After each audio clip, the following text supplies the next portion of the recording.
So apparently, a man in politics by the name of Joe Kent apparently is the man of the hour now.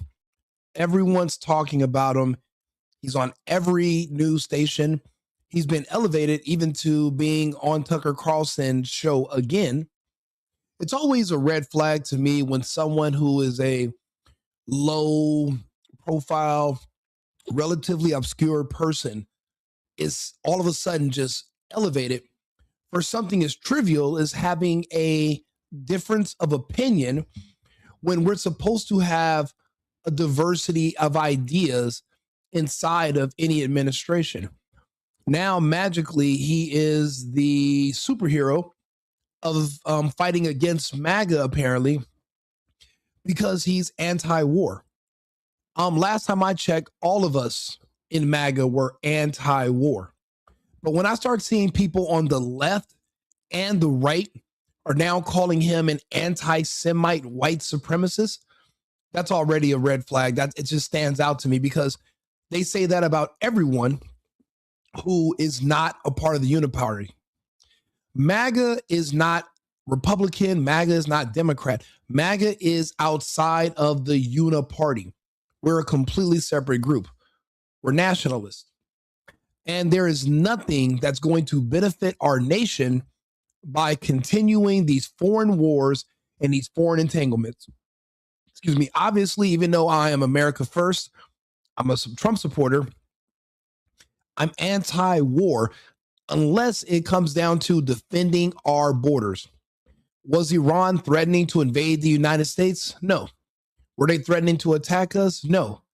But were we threatening to attack them for 20 years plus? Yes. Are we surrounding them? We did. Are we losing the war? Yes. Have we lost this war? Absolutely. This war was lost within 3 days because if Iran was able to survive one day of a joint military onslaught from the United States and Israel, then they won. All they had to do was survive, and they've done way more than that. The next video I'm going to do is about the military base, Al Udeid. 60 of our F-35 bomber jets, our LNG pipelines, everything has been destroyed in Qatar from an Iranian attack 2 nights ago that no one's going to tell you about, but I'll bring it to you. I'll bring you the news and I'll talk to you about it. But anyway, I want to hear what Joe Kent has to say. I've heard a couple of snippets.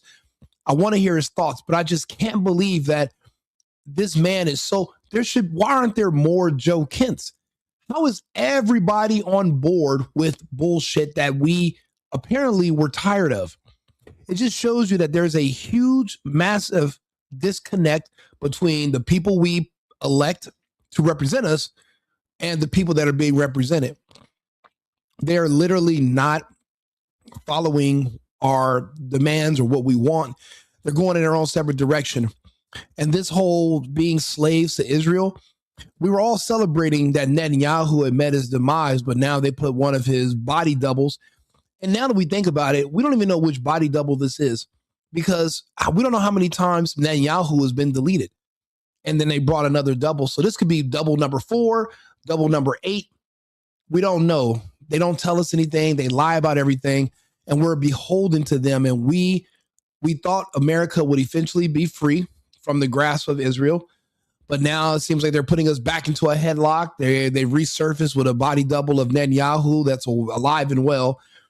Obviously, it's not the same guy, but we'll get to that in a moment. But I want to hear what Joe Kent has to say about Iran, Charlie Kirk, because the jury's out on if Kirk is even still alive or not. And with all the cloak and dagger and all the muddy waters around what happened to him, how it happened to him, and why you're not allowed to investigate him. I'm not even saying that they don't want you to investigate what happened to Charlie because of Israel's involvement. I don't think they want you to investigate Charlie because of the special effects that were involved and the people that were in the audience. There's a gag order on the audience, so we don't even know if what we saw on the video with all the fluid squirting out, I'm not even sure if the audience that was there in person, if they saw the same thing. I just think they heard a clap and saw Charlie shaking like he was being electrocuted. Everything else could have been edited out or edited in. But let's talk to Joe for a second. I want to hear what he has to say. I cannot in good conscience support the ongoing war in Iran. Iran posed no imminent threat to our nation. Iran posed no imminent threat to our nation. How did you reach that conclusion? I think this is key. I mean, this would be more challenging to explain had the Secretary of State, the President, and the Speaker of the House not come out and said that we conducted this attack at this time because the Israelis were about to do so. So that takes away the argument that there was an imminent threat, as in Iran was planning to attack us immediately. That just simply did not exist. May I ask you to pause? And so I've heard people say that, and this just happened, but history has a way of getting rewritten in real time. And then you look back 10 or 15, 20, 25 years later, and no one seems to understand the things that you saw because they've been eliminated. So I think it's important to stop and say, here's what we actually know. So I'd like now, if we could, just to play one of the statements that you alluded to, and that's from Marco Rubio, the Secretary of State. And this was shortly after this war commenced. And he was explaining as is his habit, in a thoughtful, precise way, why. Here's Secretary of State Marco Rubio. And so the president made the very wise decision. We knew that there was going to be an Israeli action. We knew that that would precipitate an attack against American forces. And we knew that if we didn't preemptively go after them before they launched those attacks, we would suffer higher casualties and perhaps even higher those killed. And then we would all be here answering questions about why we knew that and didn't. Well, apparently we're not good at what we think we are, because we attacked them first, and now we're the one on the ropes. There's being reported of hundreds of American casualties, American soldiers, and they're being classified for the time being as having brain damage. But that's code word for people that are deceased. Excuse me. And they're flying them out of the combat zone into other countries, so that way they can delay having to associate those deaths with the attacks from Iran. This is not a secret. We attack everyone on behalf of Israel. Do you not remember what happened on 9/11? It was Netanyahu that told us it was Osama bin Laden. That was Israeli intelligence was telling us that. But also they're the ones who instructed us that Saddam Hussein had the weapons of mass destruction. I was surprised when I watched the videos and I seen a younger Netanyahu, not sure which body double that was, or if he was the original, literally telling us Saddam Hussein was going to develop nuclear bombs to use against us. He also said Gaddafi had chemical weapons. He said the same thing about Assad in Syria. So we've always been at war in the Middle East on behalf of Israel. We're hoping that that's going to stop now. There's too much pushback. It's extremely unpopular. And in 10 years, because of the next generation that's coming, there will be zero support for Zionism or Israel even to exist. There will be no support for it. So we will not be defending it. That support is gone now. I mean, I wouldn't even give it another 5 years before a lot of these politicians who are supporting Israel will be primaried out. This war between the globalists and the Zionists is over. The globalists have won. And I'm not saying the globalist agenda for us is any better than the Zionist agenda for the Americans, but in a way, we're swapping out the evil we know for the evil that we don't. But I mean, I guess we're going to just have to take this one battle at a time. But again, I don't think Joe Kent is wrong. I just think that his speech is unpopular because apparently they want you to just be a follower. Everyone's supposed to recite and say the same thing. And that's a problem because we all should have a separate opinion. And we all should be able to look at something and say, okay, this does not serve our needs. This is no secret that this was on behalf of Israel. So I don't know why everybody's playing dumb.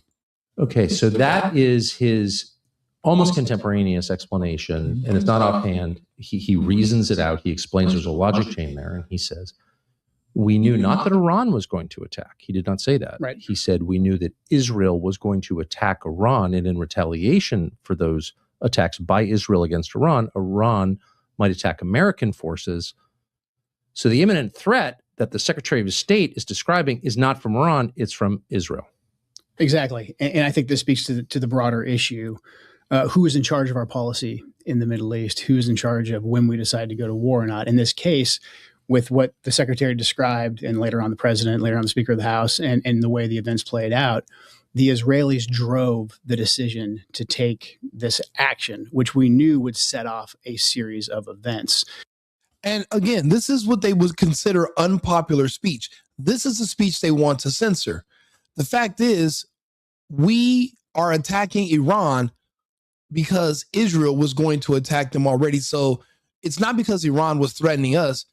It's because Israel was going to attack Iran. So we had no choice. If that's not a foreign entanglement, then what is? It's not healthy for us, and it makes no sense. And unfortunately, our president, when it comes to Israel, just like Charlie Kirk was until right before he died, and just like all the rest of these people in politics, they could be extremely intelligent and morally sound, but when it comes to the subject of Israel or Netanyahu or the Zionists, they turn full retard. Their brain turns off. It's the weirdest blind spot I've ever seen in my life. But I guess money will do that to you. If someone's paying you to ignore something and that topic comes up, if that's your job because you're being paid to do it, you're going to ignore it. But at what expense? We're losing our sovereignty. We're losing American lives. We're being embarrassed. And now the world is starting to see that we're not able to protect people in the Middle East, and that our military is not strong enough to actually handle another organized country who has a standing military that's capable. We can handle militia. We might be able to handle the cartels. We could handle Saddam and his goons. We can probably kidnap a president out of Venezuela, but another actual prepared military of a superpower with millions of people, we're screwed. And honestly, Trump's got to find an off-ramp. We can't afford this war at all, but we lost. No matter if we get out today or next week, it doesn't matter. The embarrassment is still there, but the longer we're in there, the weaker we're going to look. And now we just exposed our hand, and it wasn't worth it. All to serve Israel.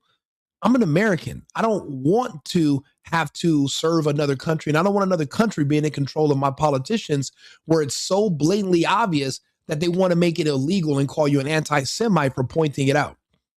You want to curtail my American free speech, even if it's on college campuses only, where I cannot speak about Israel, but I can speak about every other country, every other people, but not Jews and Israel. That's not going to work for me. And it's not going to work for the rest of us here in this country. And if we got to primary everybody out who is pro-Israel, so be it. Because what good are they to the Americans? Go run for office in fucking Tel Aviv. Meaning the Iranians would retaliate. Now, I think there's a potential there where we could have done several different things. We could have simply said to the Israelis, no, you will not. And if you do, then we will take something away from you. I think that it's fine that we offer defense to Israel. But when we're providing the means for their defense, we get to dictate the terms of when they go on the offensive. Otherwise, they stand to lose that relationship. And the Israelis felt emboldened that no matter what they did, no matter what situation they put us in, that they could go ahead and take this action, and we would just have to react. And they were right. They were absolutely right. They were not wrong. They weren't assuming or guessing. That means they have complete control over the American arsenal. And I don't give a damn how many times you might deny it. What do the results say? You know how many people tell me, oh yeah, I don't do this, but then they say one thing and they do another. I don't want to hear the lip service. What do your actions say? Our actions say we do whatever the hell Israel and Netanyahu tell us to do. Period, point blank, full stop. There's no negotiating. We have 30 years of case study where I can prove this. There is nothing to debate. You're saying one thing and doing another. That's a problem with me. The truth is the truth. Joe Kent is also right about this. And so that speaks to that relationship. But also it just shows that there was a lobby pushing for us to go to war. I know we'll get into that later on in the statement. But we had a real potential, I think, knowing what we know of the Iranians and how they react, and in particular, how they react to President Trump's leadership. The Iranians, under President Trump's leadership, especially in his second term, They have shown that they take a very calculated approach to the escalation ladder. For instance, in the lead up to the 12-day war before Midnight Hammer, the Iranians didn't attack us. They were engaged in negotiations with us. When President Trump came back into office, they stopped their proxies who were attacking us under the Biden administration because they knew Biden was weak. They stopped their proxies from attacking us as well. So they knew President Trump was someone who wanted to negotiate, but more importantly, they knew that President Trump was not someone to mess with because. Yeah, you know what? Yeah, okay. Now this part, he kind of loses me. First things first, I don't like fake psychics. I don't like people that pretend they can read the minds of other people, but yet you couldn't read the mind of Trump. You can't read the mind of Yahoo. You don't know what we're about to do with anything else, but yet people in other countries who language you don't understand, who religion you're confused about, you're magically able to say what they were thinking. The Iranians are like these other countries in the world. They don't want war. They want to do business. They want to make money, and they want to let their society move forward in peace. They want to maintain their sovereignty. They don't want to live like the Americans, meaning they don't want to give up family. They don't want to give up children. They don't want a bunch of women as feminists destroying their country. They want to keep their theocracy where they're managed by their religion, their laws, their customs, their traditions. A lot of Western homosexuality has seeped into the minds of some of the young people, and they literally try to overthrow the government of Iran along with the West. They weren't strong enough, and all of those gay people in Iran were executed, and the remaining gay ones that just tried to, escape in Australia from the women's soccer team, they will also likely be executed as well they just returned yesterday. There has to be a consequence for mutiny. There has to be a consequence for traitors. You can't, just because you don't agree with their customs doesn't mean we have the right to go in there and bomb them until forever. That's not how this works. We don't own the world. Until we get that through our heads, we're going to continue to have a problem. So these countries, they're not that they're afraid of us. It's just that they're trying to figure out how to get along with us. They have a good relationship with us, or they did. It's Israel, that evil regime that wants to do this greater Israel project, and they have all these countries they want to overthrow. They bit off more than they can chew, but they're using our teeth, which is a problem. And so, yeah, that's one thing about Joe Kent I don't like. Don't pretend you understand the Iranians. You never even spoke to them. You've never talked to them. So let's say we don't know, but let's definitely not just assume we can read their minds, because you can't read anybody else's mind. Don't pretend you can read theirs. He killed Qasem Soleimani. He killed Abu Mahdi Mohandas. He had defeated ISIS. They knew that President Trump was a man of action. He is militarily strong. And so they said, before we take an action, we need to make sure that it's calculated. So I think in this scenario, even if the Israelis told us we're going to strike on this date at Wayne, you know what? I'll be honest with you. There's no such thing as hate speech. Speech is speech. Just because you hate it doesn't mean it's hate speech. Speech laws are put in place not to protect the speech that Wayne might enjoy hearing. It's to protect the speech that you might find abhorrent. But there's no such thing as hate speech. That is a dog whistle when you're trying to obfuscate the American First Amendment. Now, if you don't believe in the American First Amendment and you don't respect our Constitution, this isn't the country for you. There are other places you can live. There's the UK. They don't have any First Amendment protections. Neither do the Australians, the Canadians. Nowhere on earth are you going to be able to have the freedom of speech.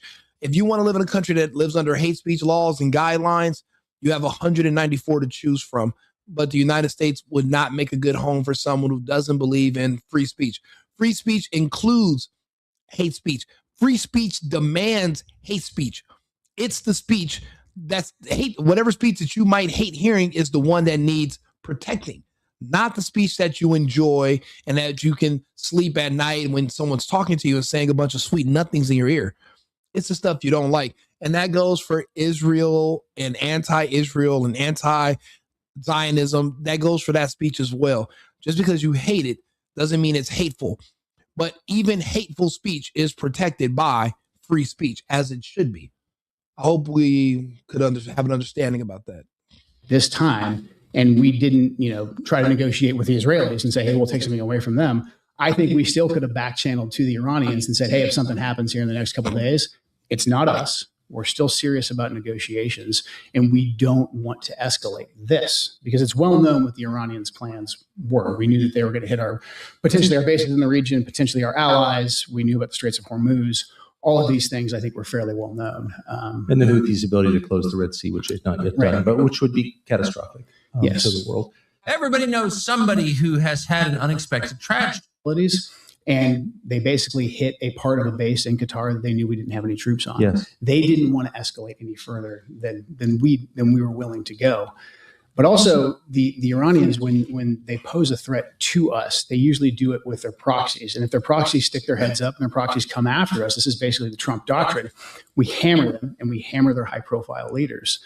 Now, when they say proxies, they're referring to the Houthis of Yemen, who have been at war with Saudi Arabia, but also they were successfully attacking American and Western ships in the Red Sea, off their coast, especially. So what they're assuming is that the Houthis are solely being supported by Iran. They don't want to consider is that just like in the United States, you have your official government, then you have the people, and there's a disconnect. The people are supporting the Houthis because the Houthis are basically fighting on behalf of Islam and of the Holy Land. These elected officials are basically just in the pockets of the Americans and the Israelis.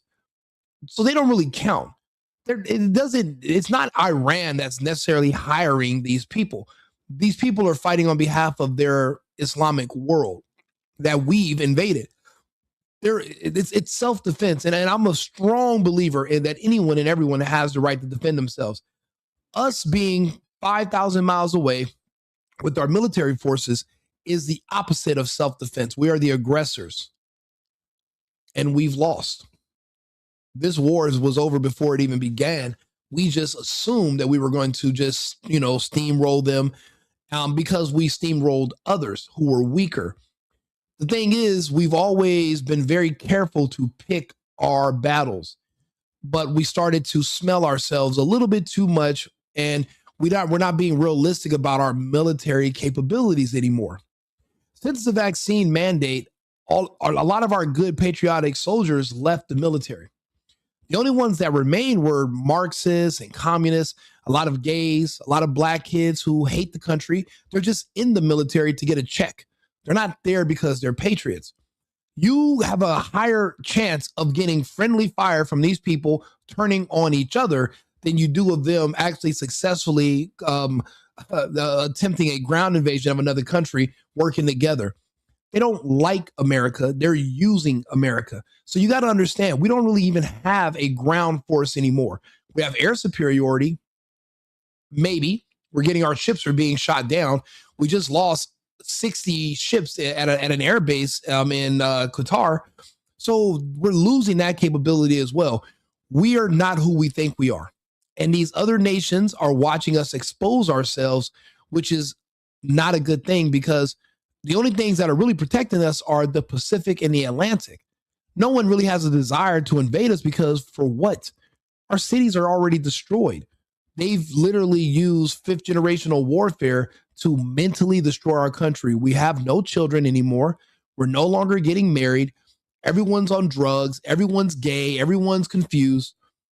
There's no reason to invade any of these places in the United States. There's nothing that anyone wants here. The best they can do is kind of disable our ability to, commit attacks like we're doing right now. So it doesn't make any sense to give too much credence to that, because that's not necessarily a problem. Qasem Soleimani was highly effective and highly revered in Iran because the previous presidents, prior to President Trump, Obama, and Bush, let Qasem Soleimani run around, raise proxy armies, kill Americans, and no one ever did anything to him. President Trump rightfully killed Qasem Soleimani. We got his deputy, Abu Mahdi Mohandas, who had American blood in his hands, took them off the battlefield. But then President Trump stopped. And we're still getting our asses kicked to this day. So what was the purpose of killing these men?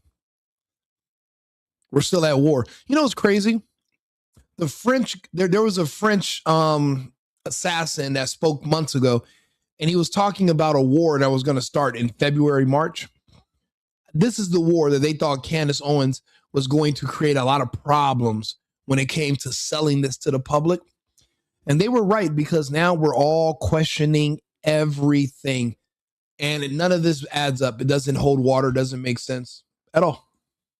He took those two key players off the battlefield, and he said, I'm not going to further escalate with Iran unless you escalate with us, knowing that if we struck Iran and we truly struck the regime, that would only strengthen the regime. So then President Trump did something that's incredibly smart, used that decisive military action, but then he coupled it with an economic package of sanctions, maximum pressure sanctions. And we can debate whether or not we should be using sanctions as the prime reserve currency holder or whatever, but he pressured the Iranians economically after punching them in the mouth and showing that, hey, I won't take this. I'm not Obama. I'm not Bush. If you cross a line, I will come after you.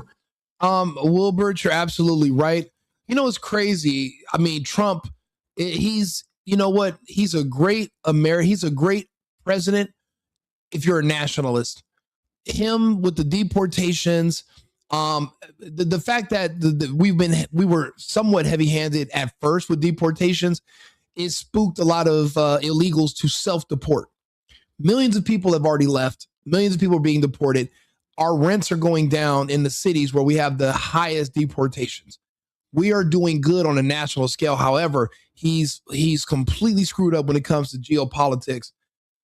Today, he called the rest of our NATO allies, or whatever you want to call these dependents of ours in NATO, he called them all cowards because they wouldn't join a suicide mission in the Strait of Hormuz. So if I don't want to sacrifice my own life and the treasure of my country by sacrificing our ships and our equipment and the blood of our soldiers, because I have a sense of self-preservation and I'm not just a suicidal, what is it called? A stocky, like one of those kamikaze bombers from Japan. Because I'm not suicidal with my people in my country, that makes me a coward. Well, then so be it. At least we will be alive. You know, this is not 100 years ago where life was cheap and there was nothing to do. Bro, you have tons of stuff on the internet. There's all kind of cool stuff to buy. No one wants to die. People want to work and do business. You can't do that if you're dead, but also if you're at war. War is bad for business. If you're a military, if you're an arms dealer, if you're a private contractor in a military industrial complex, war is good for you. But we are not we're not a country with a war economy where there are millions of people employed because every day they're building bombs. That's in Russia. The Russians have an economy that is on a war footing, and they've been working on, they've been building this up for years. We don't have that kind of economy, so it's not good for us. We're trying to figure out a way to export our technology, our services. We are trying to find ways to bring people together. These wars are ripping us apart. That's a huge problem. So yeah, Iran they've already kicked our ass, and nobody else wants to get their ass kicked jumping in with us. We don't have much more time. We got another maybe a week and a half before Trump's going to find a great excuse or something. He's going to have, I'll be honest, in my opinion, he's going to have to pay the Iranians to stop. They're going to have to pay them. We're not going to be able to bomb them so that they incapacitate them. They are not Iraq. They are not Libya. They are not Syria. This is Persia. They were around before any of the other players on the board. They're not going anywhere. We're going to have to get out of this as soon as we can, but we're going to be embarrassed. And this is another L. I mean, hopefully it doesn't get as bad as Vietnam, but we lost nonetheless.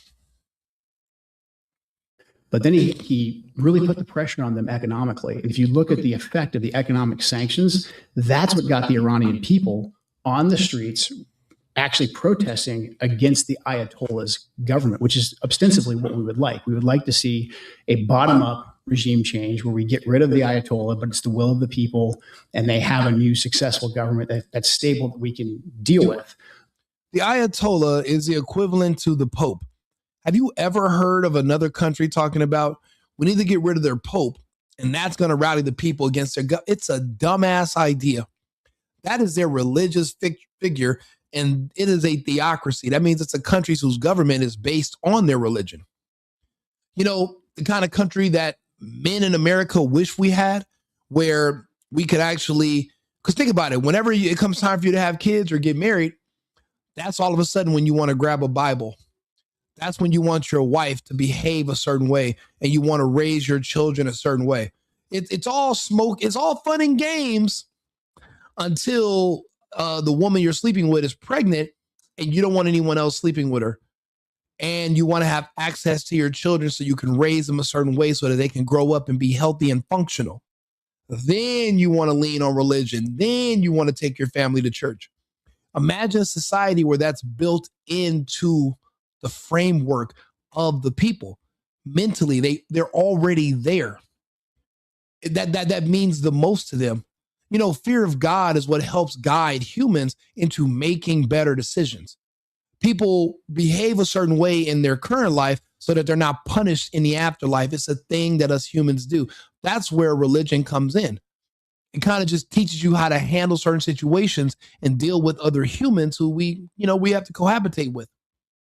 We wish we had a theocracy. The women here in the West are now complaining, saying the men should have never gave us sexual liberation and freedom because now we have no children. We did porn for 20 years and now no one will marry us and we're getting old. They're blaming men for how society turned out because we listened to them and gave them what they want. Iran is not giving women what they want. We think they should, but yet over here, women are wishing they could put the genie back in the bottle. They don't want to live like us. They don't have to live like us. And we cannot promote thinking that we can kill one of their religious figures and it's going to help overthrow their. Why would you want to overthrow their government? We overthrew the government in Libya. How'd that turn out for the people? Or is anybody safer or better off? Not at all. How's Afghanistan today?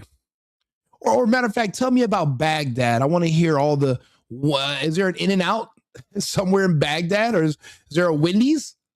No, none of it panned out. We're horrible at regime change, nation building. We don't have the track record that shows we know what we're doing. That's why we have to stay out of it.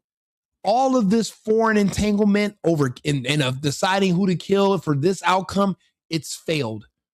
It's all failed and it has to stop. And I'm glad that somebody like Kent is talking about it. Not that he's a well-known figure, but he gives people like me content so I can talk to my audience and we can decide whether we agree with him or not. A lot of people, and do me a favor, subscribe to the channel, like the video. It pushes me into the algorithm. Also, you can hit the bell. If you don't mind, I know we're on 8 platforms. Come to YouTube, Rico Limbaugh on YouTube. That way you can keep up with me and we can figure this out together. Because we all, for the most part, a lot of us are Americans.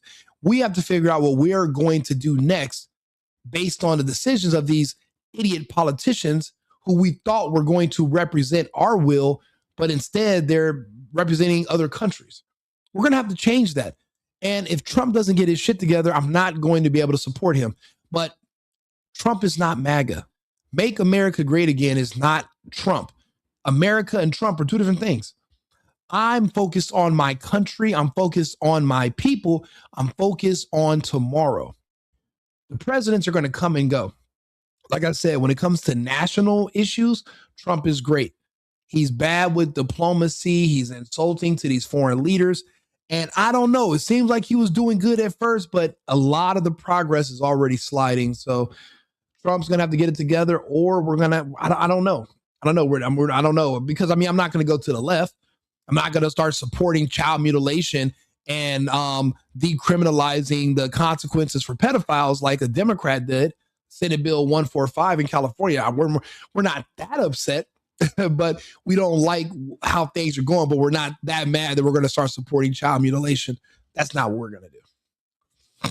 The one way to throw that all out the window, and this isn't just Joe Kent's opinion, many scholars, and I think a lot of intelligence assessments have been written about this too. I know for a fact they have. Is that if we struck the regime, it would only strengthen it. And that's not, I think that's just basic common sense.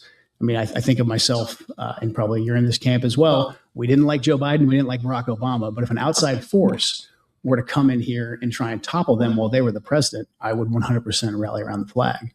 That's just common sense. So if we wanted to strengthen, well, you actually did. You joined the military under Bill Clinton, under Clinton. I assume you didn't vote for. Right. Right. You joined in 1998. You've gone the whole cycle of the war on terror, I noticed, and served out as an NCO. I think your entire NCO and warrant officer. Yeah, warrant officer, 20 years.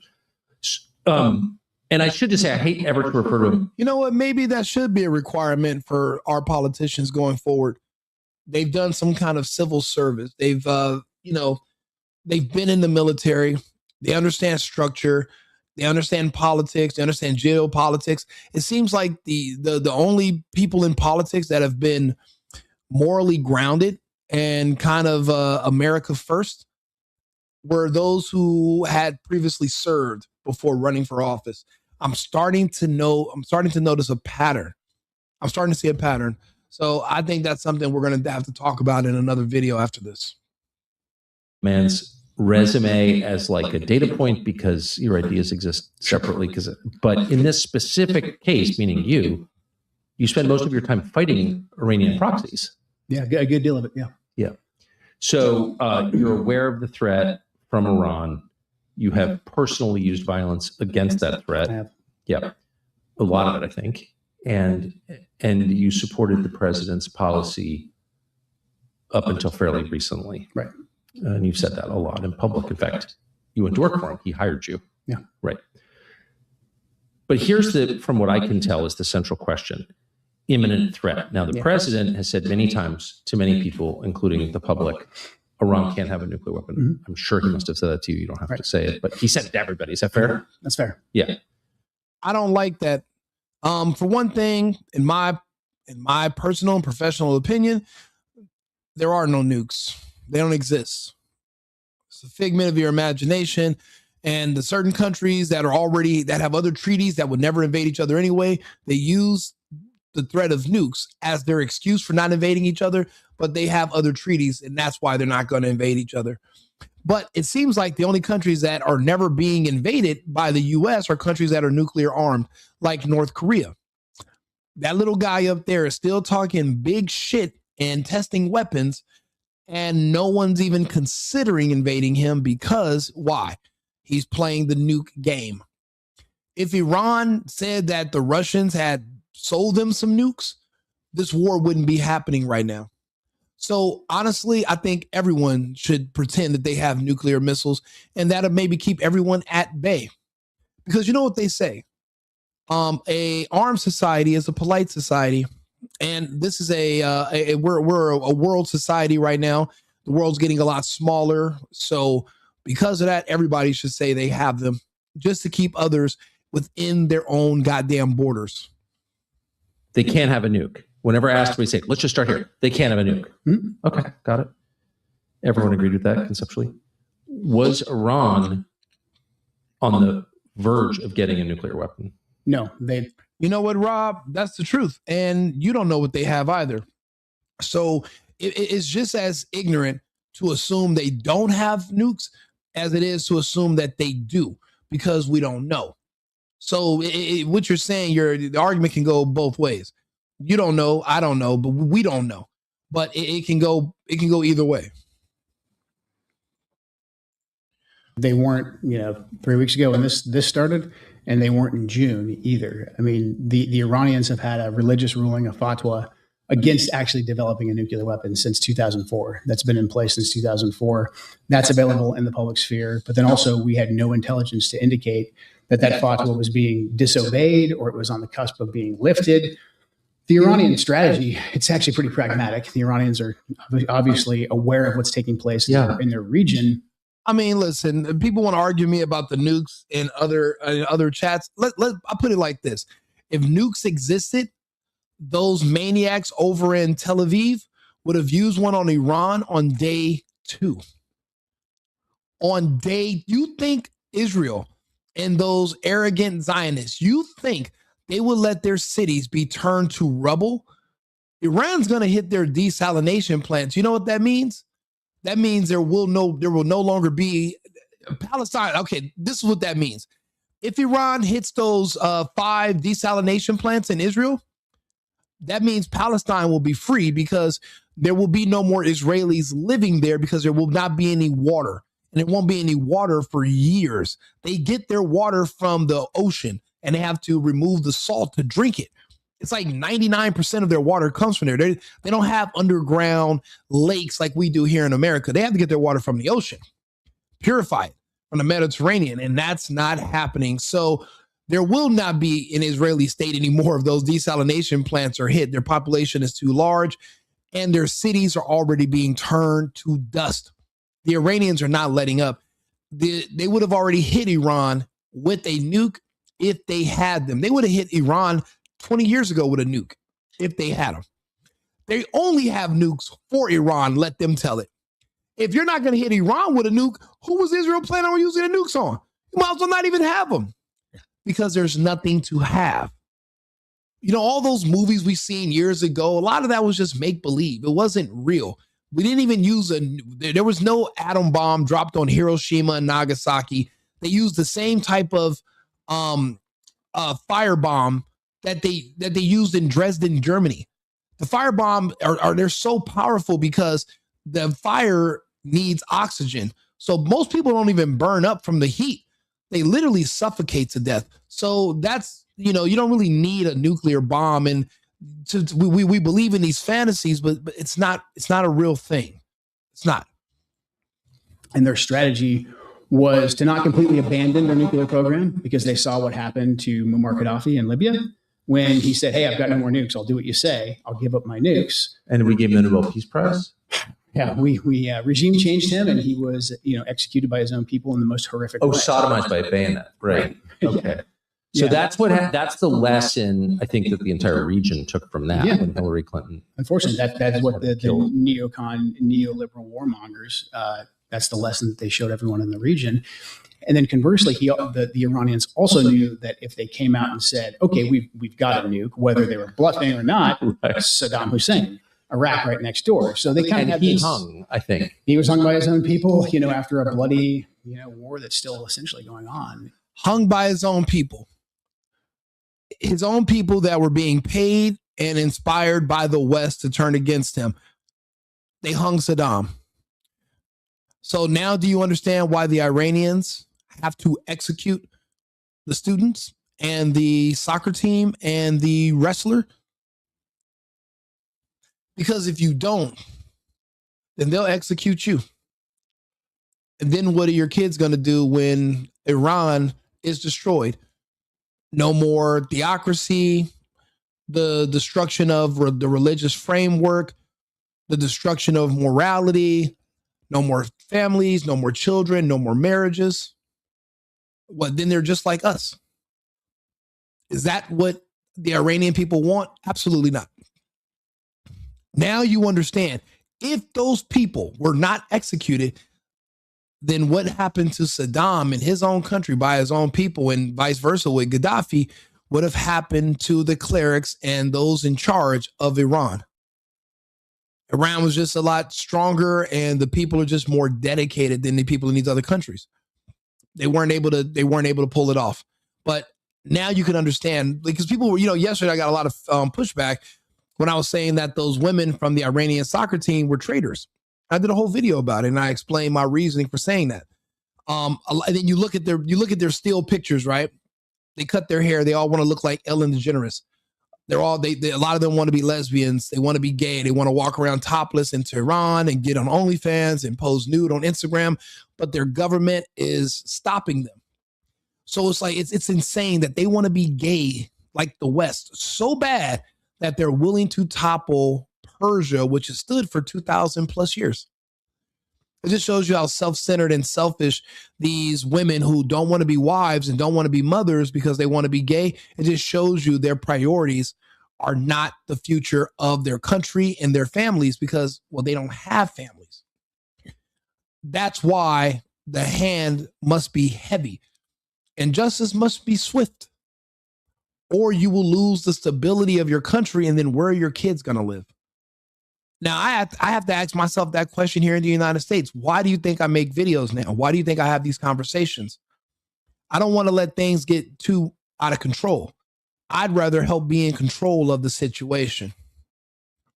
You got to think of the bigger picture. You know, if when you're a man, your goal is to make sure that your kids have a stable environment to grow up with. There's nothing more unstable than people in your country trying to overthrow your goddamn government. So keep that in mind. That's why those people had to be executed. Let's just might as well just say it. Inside of Iraq. So the Iranians' position, when viewed from the lens of the region, was actually fairly pragmatic. They were preventing, Denise, there was no atom bomb. There was not even two of them.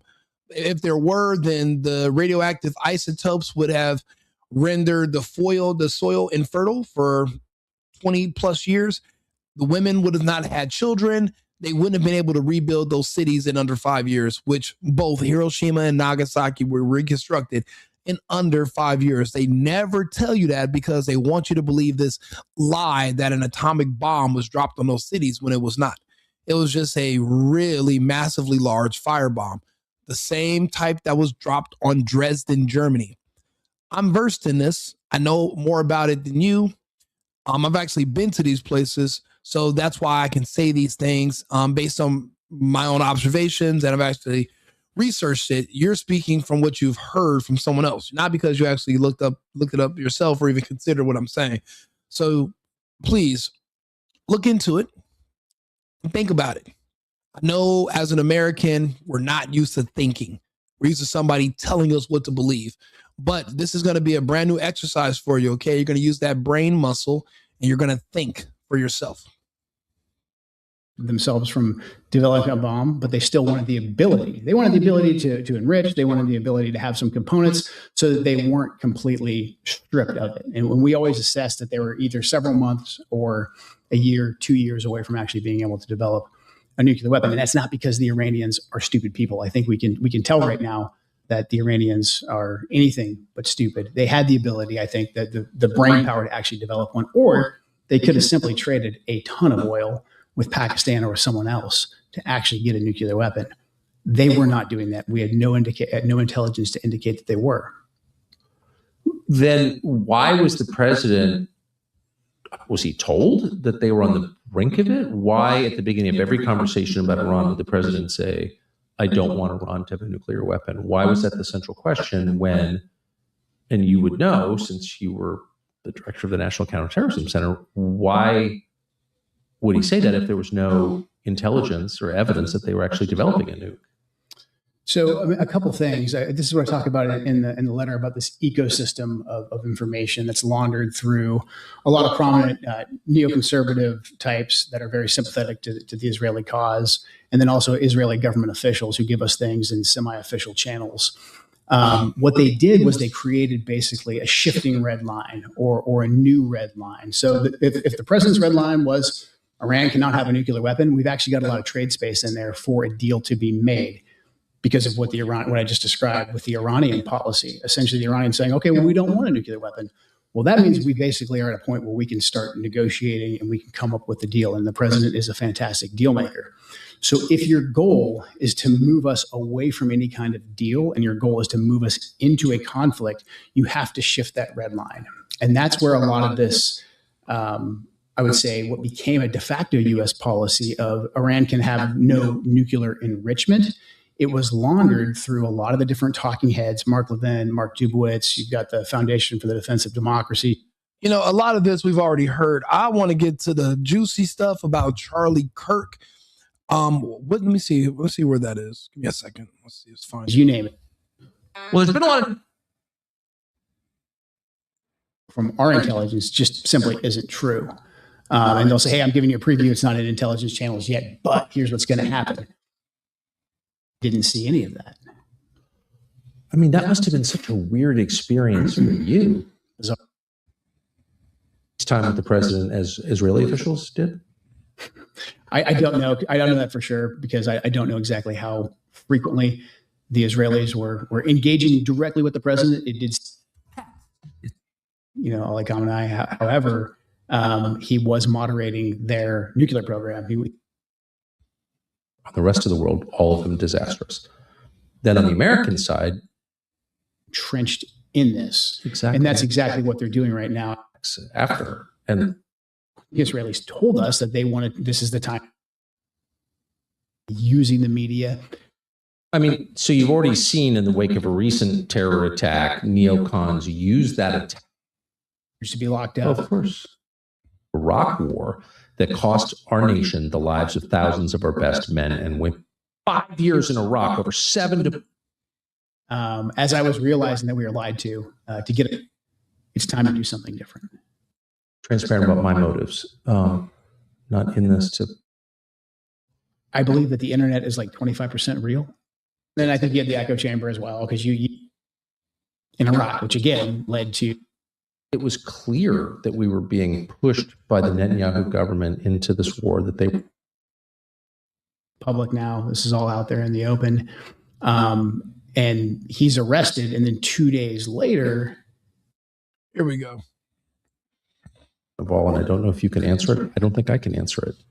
But since all of these dynamics are very well known to everyone in Washington, everyone who pretends this is not real, the Tom Cottons of the world, Lindsey Grahams or whatever, the liars, everybody knows. Everybody knows. Pro-Israel people know, anti-Israel people know that what you're saying is true.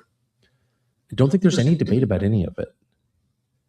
So since it was clear that we were being pushed by the Netanyahu government into this war, that they were choosing the timing, they chose the timing, right? I mean, Yeah, I'll take Marco Rubio's word for it. I'll take Marco Rubio's word for it. Was it ever discussed, the option that you mentioned at the beginning? Like, how about no? Not that I know of. Okay, so then you have to ask, I'm just following the logic train here. What kind of pressure does it require to get a president who campaigned against exactly this thing for 10 years to do exactly this thing? What does it take to do that? I wish I knew definitively. I think there's two potential.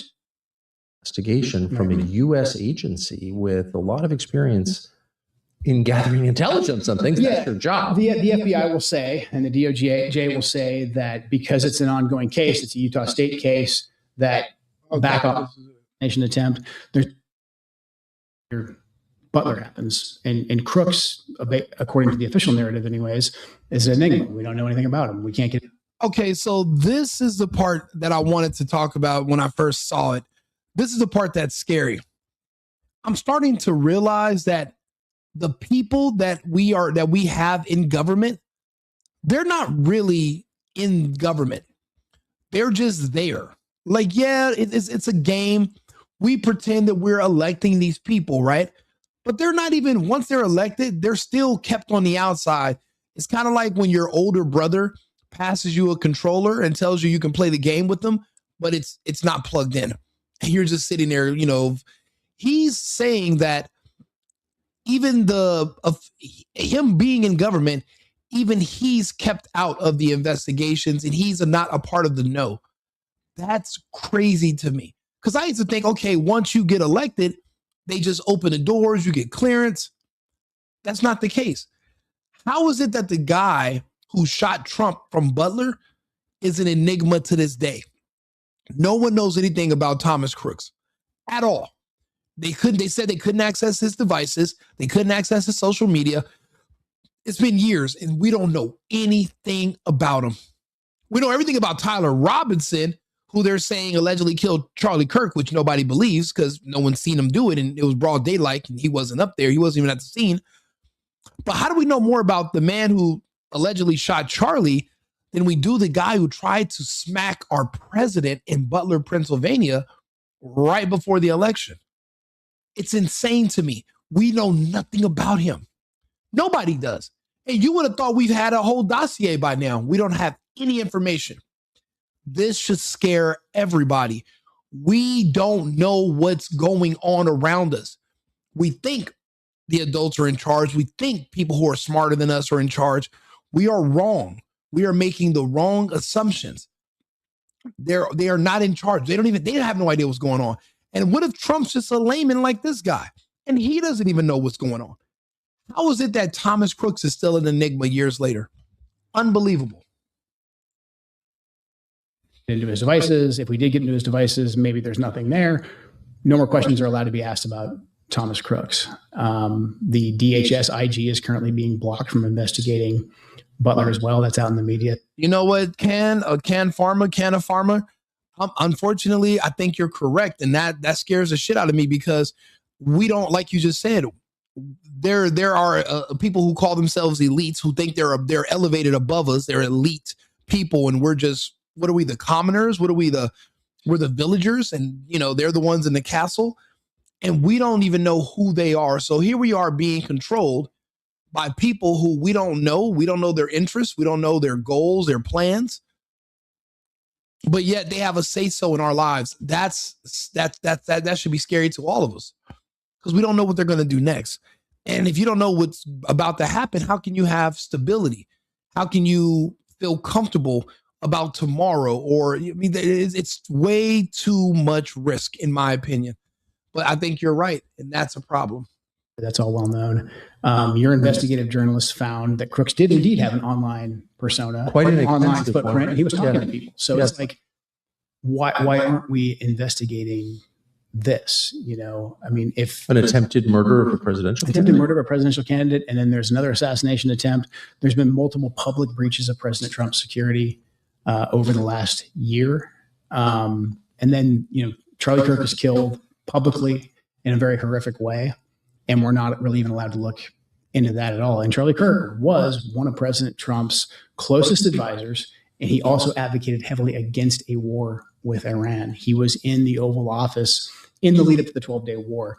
I wasn't particularly close with Charlie. He was very gracious to me when I was running for Congress, very, very supportive. So we knew each other. And the last time I saw Charlie Kirk on this earth was in June in the West Wing. Okay, my question is this.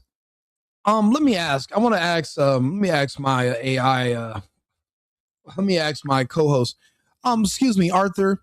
How common is it for a civilian to be in the West Wing of the White House advising the president against or for or against wars in a scenario like that? How common is that for a civilian to ever be involved in such matters? It's actually quite rare for a private civilian to be directly advising the president in the West Wing on matters of war.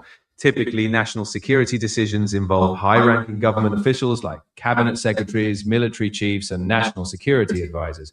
While external experts or advisors can provide input, they usually do so in formalized advisory capacities. A direct, informal role for a civilian would be highly unusual. Okay, so you heard Joe Kent's interview. He said the last time he saw Charlie Kirk alive was in the West Wing, and he was advising Trump against a war in Iran around the 12-day war. What the hell, or who the hell was Charlie Kirk to be talking to Trump about such matters, and why is that not something that is a huge red flag for the public? Charlie Kirk is known as a political commentator. From what is verifiable, Charlie Kirk is a political commentator and activist, not a government official or national security advisor. Claims that he directly advised a president on sensitive wartime decisions are not supported by credible evidence. If such a scenario were true, it would indeed raise major concerns about process and accountability. However, what Joe Kent says should be treated with skepticism until confirmed by reliable sources. In short, if such a scenario is not corroborated, it is likely a speculative or sensationalized claim. Always distinguish between confirmed fact and speculation. Okay, let's say hypothetically Joe Kent is telling the truth, and this is a factual statement. Go from there. Tell me about what that would mean, who Charlie Kirk must be if he's in that space and what Joe Kent is saying is true. Talk to me. If we assume that scenario is true, it would imply that Charlie Kirk had an extraordinary informal level of influence far beyond public knowledge. It would mean he wasn't just a commentator, but a trusted, confidential advisor in matters of national security, operating in sensitive policy discussions with the president. That would raise questions about what unofficial channels of influence exist, who else might wield that kind of access, and whether formal processes were bypassed. Essentially, it would point to a breakdown in standard policy-making structures. So I'm not crazy, because when I'm hearing Joe Kent say this, everyone's so hung up on the fact that he said, yeah, Charlie told him to stop the war. My question was, why was Charlie Kirk even there? Who is Charlie Kirk to be giving advice to the president? Was Charlie Kirk more important, or was there more to him than we knew? Because it seems like everybody around Charlie Kirk was military, except for him. They're all related to people who are in the military, active people. And it seems like Charlie Kirk was just the only oddball out who wasn't involved in this. I don't know if it's a conspiracy, whatever, but I'm starting to think down that maybe Charlie was more involved than we think.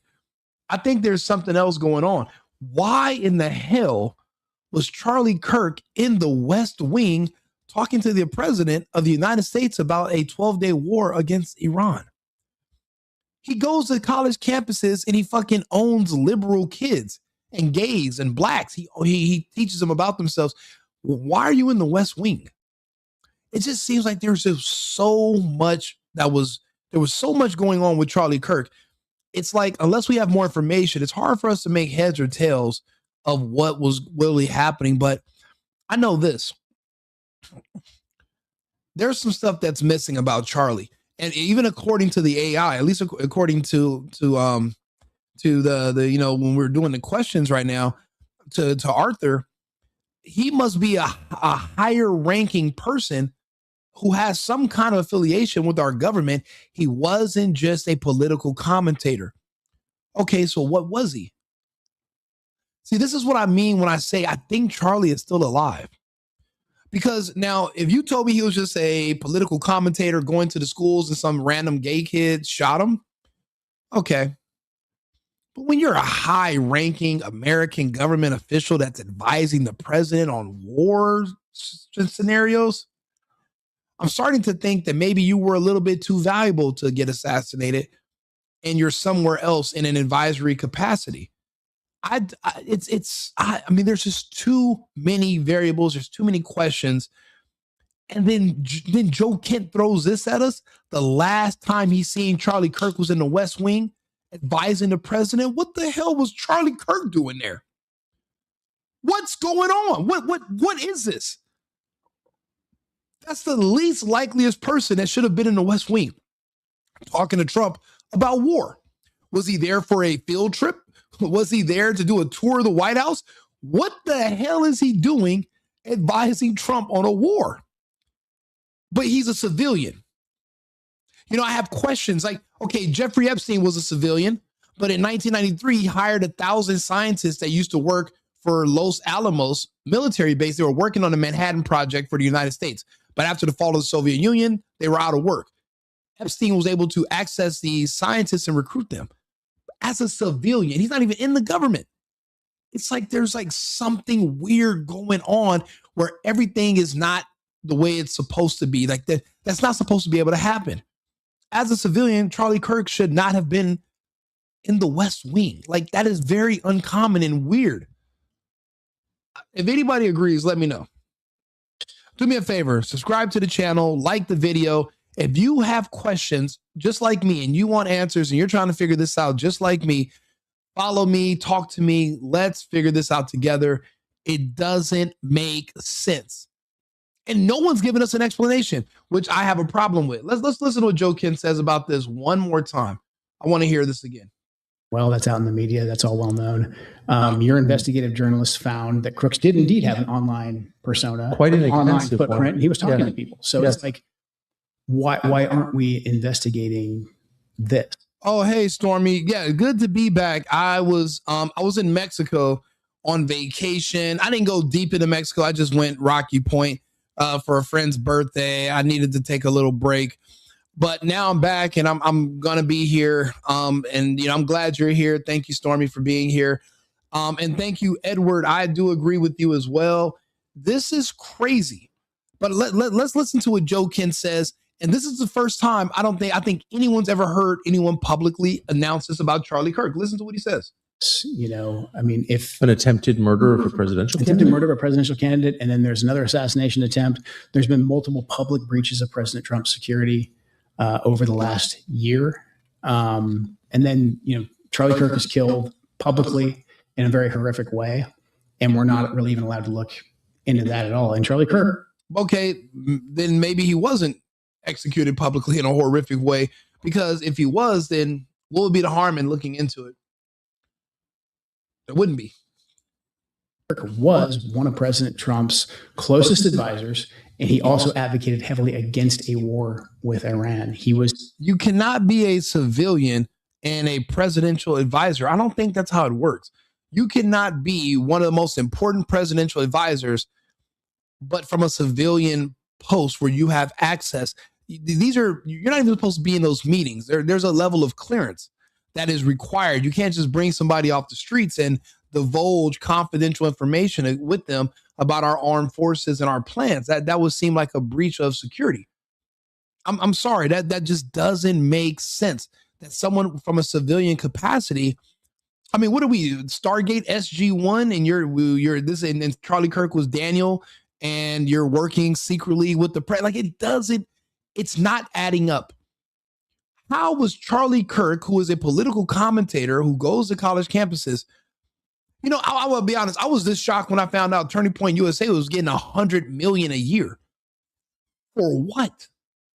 They literally go to college campuses with signs, they pass out hats, and they talk to kids about not being gay. Like, why are you getting $100 million a year? I talk about that for free.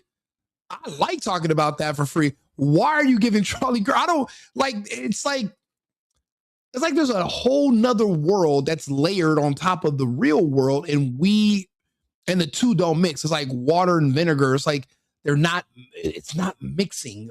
I don't know. There's something we're all missing here, and we're going to figure it out. In the Oval Office in the lead up to the 12-day war. I wasn't particularly close with Charlie. He was very gracious to me when I was running for Congress, very, very supportive.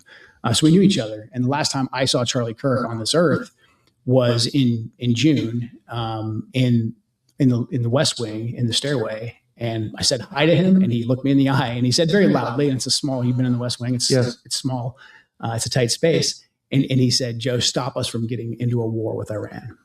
Very loud. He was single-minded. And he walked off, and he went, I believe, into the Oval.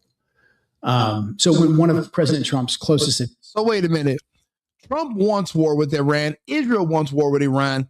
And they brought in a civilian that was going to be, what is it? Like an adversarial to them? They brought in somebody who disagrees with them. These are people that like echo chambers. These are people that like yes men. If Charlie didn't agree with the war and he wasn't helping them, then what was he there for? I'm pretty sure they know the American people don't want war. Why would you need Charlie Kirk there to tell you that? Like, it doesn't make any sense. There's no benefit for us to attack Iran. And he specifically tells Joe Kent to stop us from getting in a war with Iran. Why is that just so convenient? I'm not saying Joe's, making this up or he's wrong. It's starting to play out like a movie or like on Hulu or something. Like, it's just, why is Charlie Kirk there? How is he there? I thought he lived in Arizona. Now you're in DC advising the president on not attacking Iran. Like, why are they asking you? You're Charlie Kirk. You're not a military strategist. I've never seen you kick anyone's ass. You're not a diplomat. You've never ran for any kind of office. You're CEO of Turning Point USA. What are you doing in the West Wing? Like, this is weird. And it's even more weird that no one caught this and was asking these questions. Why am I the only one in the YouTube space that's analyzing the fact that Charlie Kirk shouldn't have been there in the first place?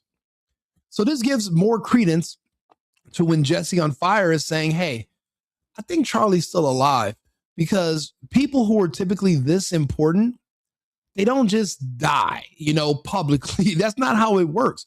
There's nothing new under the sun. If that was the case, you'd see those type of executions all the time. You really don't. You really don't. You got to go back 40, 50 years to see something like what happened to Charlie. So I don't know. I don't think Charlie's dead, because all this weird cover up of him, but they covered up the fact that he was in the West Wing too. It's like there's too many secrets coming out. There's too much stuff going on, and there's not enough transparency. I don't think he's dead. I just don't. Advisors who is vocally advocating. But that's just my opinion. He very well could be dead. I'm just saying, in my opinion, I have a lot of questions that are starting to make me doubt the fact that I can trust that official story. I don't trust any official stories. I literally watched an official story tell me a plane crashed in Shanksville, Pennsylvania. I literally can go to YouTube right now. Let's see here. Let's see here. Look, Shanksville, Pennsylvania. I literally let people tell me a plane crashed right here, but there's no wreckage. There's just a hole in the ground and some smoke. There will be former on the eve of this. And I believe them. Look. Washington to attack. The same people who told me that Charlie Kirk died on video also told me that this was footage of a jumbo jet or whatever from 9/11 that crashed into a field. I don't see any engines. I don't see any wings. I don't see any seats. I don't see any fucking bags of peanuts. I looked at a hole in the ground that looks like it's just bad landscaping, and I let people convince me that this is where people where a plane crashed. So the same people that are trying to convince me that Charlie Kirk is dead are the same ones that are trying to convince everybody that this was the aftermath of a plane wreckage in Shanksville, Pennsylvania. Do you see where I'm going with this? For us to not go to war with Iran, and for us to rethink at least our relationship with the Israelis. And then he's suddenly publicly assassinated, and we're not allowed to ask any questions about that. It's a data point. It's a data point that we need to look into. What do you mean when you say we're not allowed to ask any questions about that? We've been told that this individual, Robinson, is a lone gunman, and maybe he is. But the investigation that I was a part of, the National Counterterrorism Center was a part of, we were stopped from continuing to investigate. And the FBI will say that they stopped that because they wanted to turn everything over to the Utah state authorities. Everything's going to trial. It's very, very sensitive. But there was still a lot for us to look into that I can't really get into. But there was still linkage for us to investigate that we needed to run down. And I'm not making any conclusions. I'm not saying no. I don't think you are. I mean, the thing is, if it's true and Tyler Robinson was a shooter, then Joe Kent investigating it could just add to the evidence against Tyler. Why would they be against confirming his guilt? All it would do all you're going to find is that this guy did it. So why would they not want more evidence? That way it's a slam dunk way beyond a reasonable doubt. And see, again, that doesn't make sense. Typically, more information is the goal, not less. You never see anybody trying to dial back how much information they have. They usually want it all. They want it all. So that's another weird, there's this it's like, I don't think that they don't want you to look into Charlie because you're going to find out that, more evidence that he's dead and that this guy shot him. I think they don't want you to look into it because you're going to find out that Charlie, he's the reason everybody was behaving weird that day and they weren't really trying to save his life was because his life wasn't, he wasn't about to die. He wasn't losing his life. So there was nothing to save. I mean, for Christ's sakes, when he was shot, not one of his security detail took off their glasses, their dark shades. Not one of them took off their glasses to get a better look at his injury. And as a matter of fact, if you look at the video, if he was shot in the neck, they laid him down on the same side where basically all his fluid would pour out. Why wouldn't you have rolled him over where you would let whatever gravity keep the fluid in his neck and you would try to stop the bleeding? You wouldn't just pour out, you're just dumping out his blood. Like, there's no, these are grown men. You mean to tell me it was amateur hour all of a sudden? These are people that were trained for medical training. They know how to keep someone alive, but they didn't even try. They didn't even take off their glasses to get a good look at the injury. Not one of them. Everybody involved in TPUSA had on black shades, and they kept them all on the whole time. What a weird thing to do. But I'm supposed to just believe that I shouldn't ask any questions, and that's just how people move. What are we in the Matrix? What are you, a bunch of agents? Just keep your shades on like that. We have to question everything nowadays. Everything. Because of this happened. I'm not saying that at all. I'm just saying there's unanswered questions. We know the pressure because of the text messages that have been made public, that Charlie was under a lot of pressure from a lot of pro-Israel donors. And again, we know Charlie was advocating to President Trump against this war with Iran. And we knew at the end of the 12-day war, at the end of Midnight Hammer, that the Israelis were going to come back and ask us to go back to war again. Right. So we have a lot of data points between Butler, the assassination attempts against President Trump, the breaches of his security, what happened to Charlie Kirk. Can I just ask you to pause on the Charlie Kirk just because it upset? I'm a civilian. I wonder would Trump ever invite me into the West Wing to give him my opinion on the war? Or who else is he going to bring? Mike Tyson? Steve Harvey? Who's he going to bring in there to advise him? Like, why Charlie? Who is Charlie to give advice on war? He's not a diplomat. He's not even involved in any official channels. He only speaks English. So who was Charlie? What else was he up to? I know Erica is shady and she has a really distinctive history, and there's a lot of smoke around her identity and who she is and her role that she played in these foreign countries.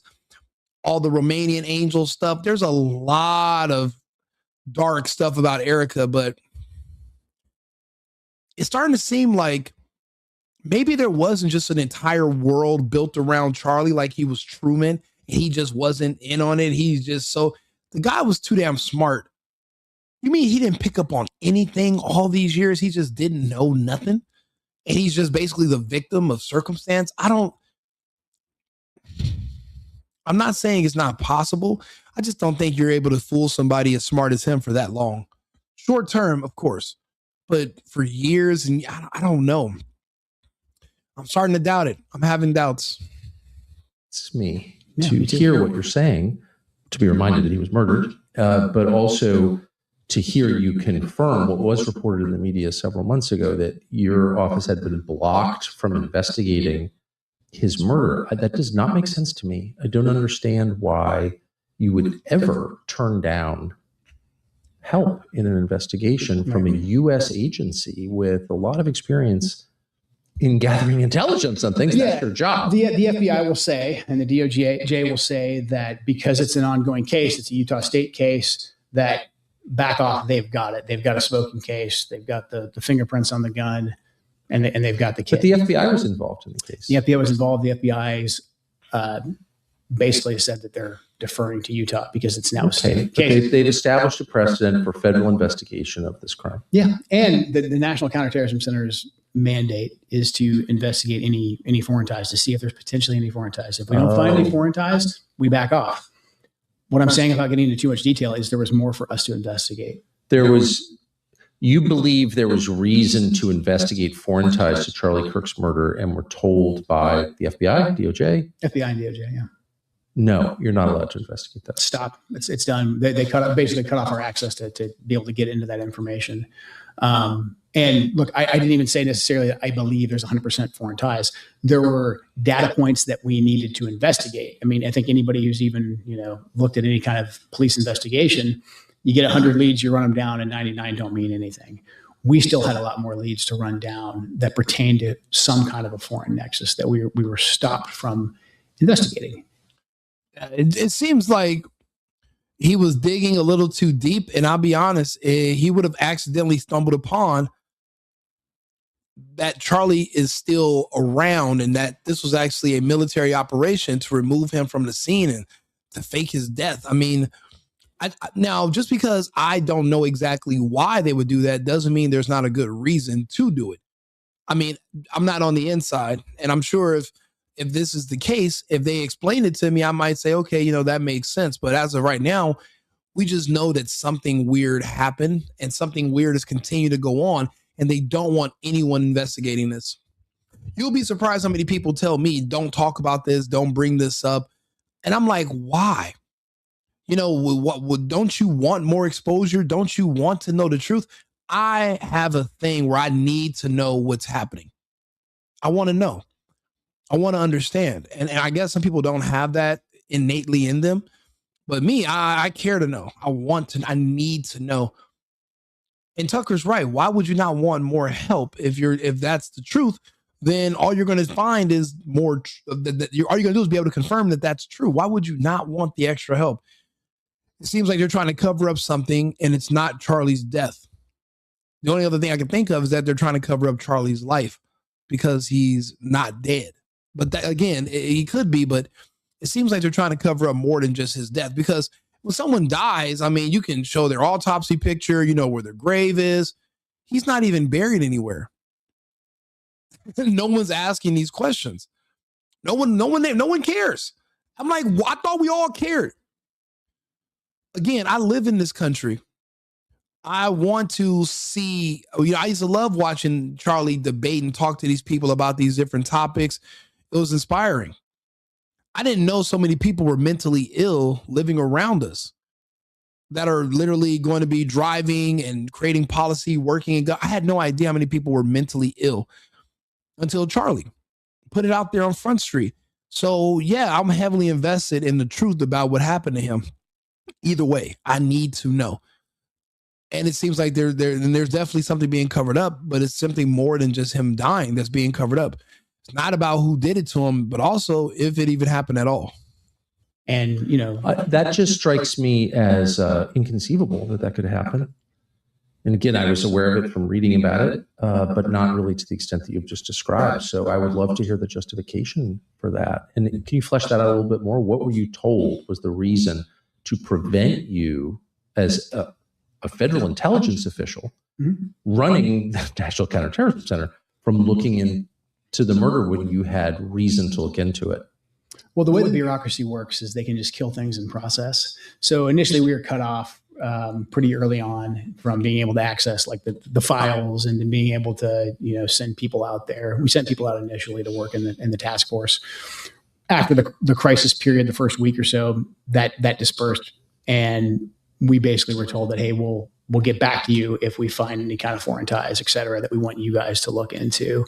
Meanwhile, we had already dug up a decent amount of leads. Again, I'm not saying that we had anything concrete, but we found more work that we needed to do to say that we had done our due diligence. We were then told that, hey, you guys need to stop. You can't work on this anymore. I had a bureaucratic dispute about it. Eventually, we were allowed to continue to investigate. But then in very short order, all the requests that we would make that normally different parts of the interagency with the FBI being on point would facilitate data share. Data sharing is a big thing that NCTC does. Those requests were just never met, or in my opinion, not an honest effort was given to fulfill those requests. Just basic information that any competent police service, which I believe Utah has, and the FBI, that they would have access to help us run down the leads to either confirm or deny some kind of foreign activity. So we were cut off from that. They didn't ever officially come back and say, you can't look at this anymore. All of the requests just continued to die on the vine with the various agencies that we needed to actually fulfill those requests. I just can't imagine a legitimate justification for that. I mean, maybe I'm missing something, but from a non-specialist perspective, something horrible has happened. The U.S. government its core function is to investigate crime, particularly murder. Here you have an agency whose job it is to run down the rabbit trails you've described, and you're stopped from doing that. We don't want the information. Right. Why would any person engaged in a legitimate pursuit say, I don't want more information? I mean, especially considering there was people posting online prior knowledge of what was about to happen. So a lot of the justification for stopping us from investigating hung on, hey, we've got the guy, his fingerprints are on the gun. We got video of him jumping off the roof. Like, this is a slam dunk case. Okay, but if you got video of him jumping off the roof, then why don't you have video of him taking the shot? The camera actually can see the entire roof, but half of the footage is cut off. Why? I don't even think the footage of him jumping off the roof, I don't even think that's him, for one. And for two, he wasn't holding a weapon. For three, we don't even know what date that's from. I don't even think that's from the same day. So it's like, there's like all these different things that are coming up, and they don't want you to ask any questions because, well, that's when you'll find out that it's all a bunch of BS. He's right. Not 100%. I agree with him. Even if it is a slam dunk case that he took the shot, what about all the people who had prior knowledge? You know, all just the basic investigative questions. Basically, there were people online who were announcing Charlie Kirk was going to be killed on a certain day, and they were all saying September 12th. They were saying he was going to die. They were talking about it in, months before it happened. Like, they knew this was going to happen. They even said the location in Utah. So that's what Joe Kent is referring to. And they were actually able to to check the date on the metadata to make sure, and it was all from way before Charlie had died, allegedly. How do you get there? You map it out. Nothing. This isn't rocket science. I mean, this is anything that anyone with common sense would know to ask. But basically, once they caught him, once he turned himself in and his fingerprints were on the gun, it was basically pencils down. Utah has the rest of it. There's nothing else to see here. And, I'm over there thinking I'm in crazy town saying, like, no, we have all these different leads that we need to run down, just from my perspective. Now, the people who had prior knowledge, I believe most of them were American citizens. So that would be on the FBI to go run down.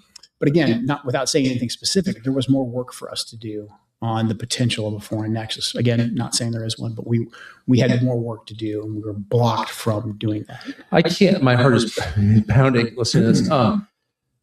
I just would want people listening to this to assess two things. One, are you over your skis? Are you making claims you can't prove? No. Two, is there any conceivable motive, dark motive, that you would have for wanting to know more about this murder, to wanting to investigate it? And I don't think any rational person could construct a bad motive for wanting to know. It's your job. Yeah. It's the government's job. And so I think the onus is on people who are preventing the collection of information to describe why they're doing that. That's the question for them. Why wouldn't you want to know? Specifically, you may not know the answer, of the people who demonstrated prior knowledge of Charlie Kirk's murder online, and there were a number of them. Are you satisfied that all of them were interviewed by the FBI in person? I have no idea. I don't know. I just think, considering they knew Charlie was going to be assassinated, and there was enough of them that it wasn't just some rando who maybe he tags every TPUSA post with that. There was enough of them that there's something there. I don't know what that something is. Well, by definition. But we haven't seen any arrests.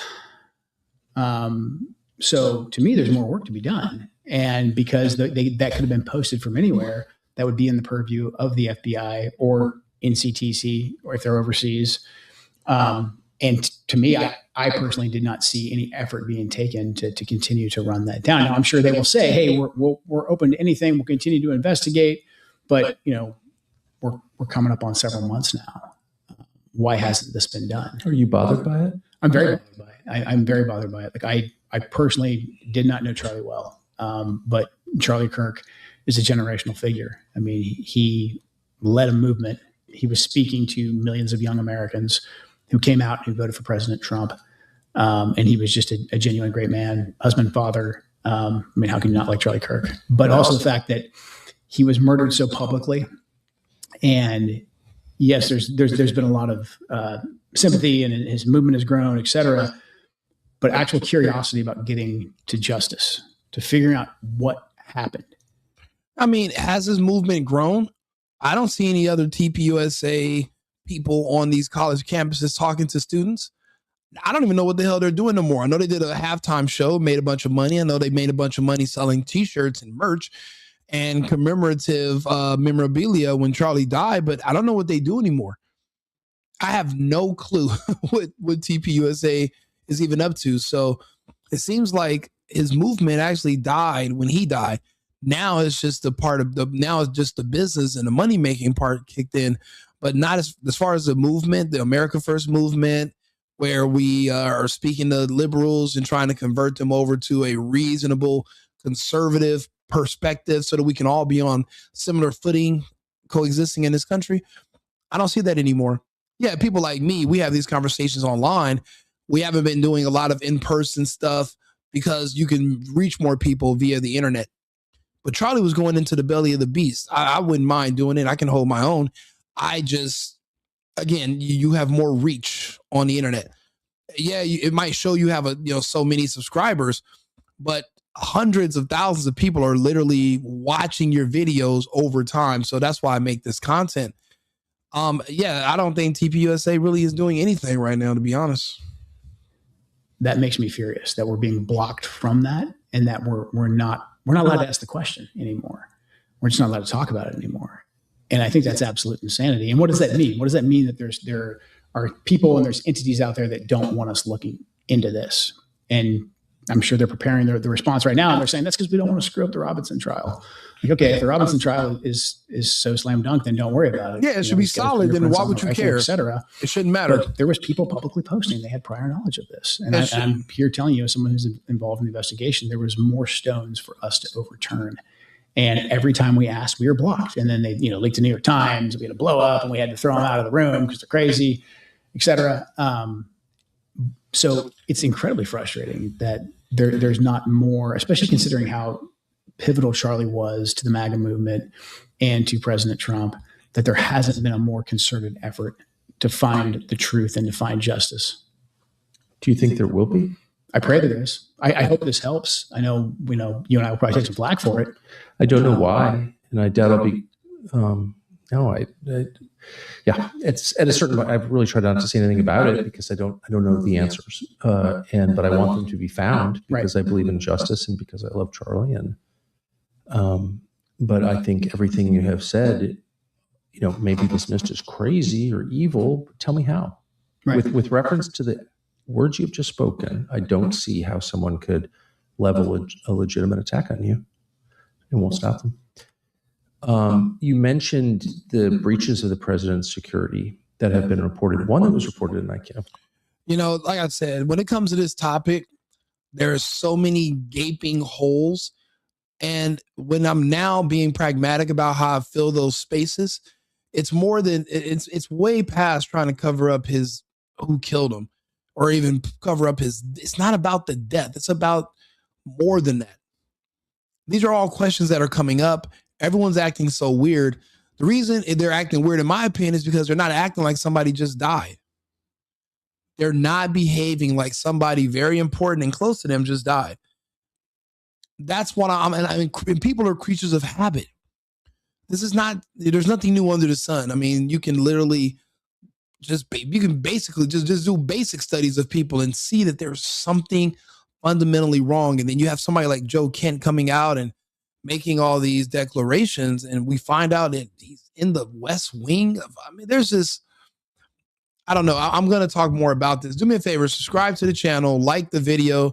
I'm going to clip the hell out of this episode because there are so many gems in here that I'm going to want to refer to back later. So me and my team, we're going to start doing the clips. I appreciate you guys for all tuning in. This is going to be a good story. I'm going to post this later on this evening around 7 o'clock. I'll see you guys again with another topic in about 20 minutes. And remember, it's America first and America only. I've been needing to find a new apartment, which has not been easy with credit as bad as mine. Luckily, I found cosigning.com. They connected me with a cosigner who helped me get my dream apartment for me and my dog. I just paid a small fee and was able to move in fast. Get the cosigner you need for the apartment you want. Check out cosigning.com today.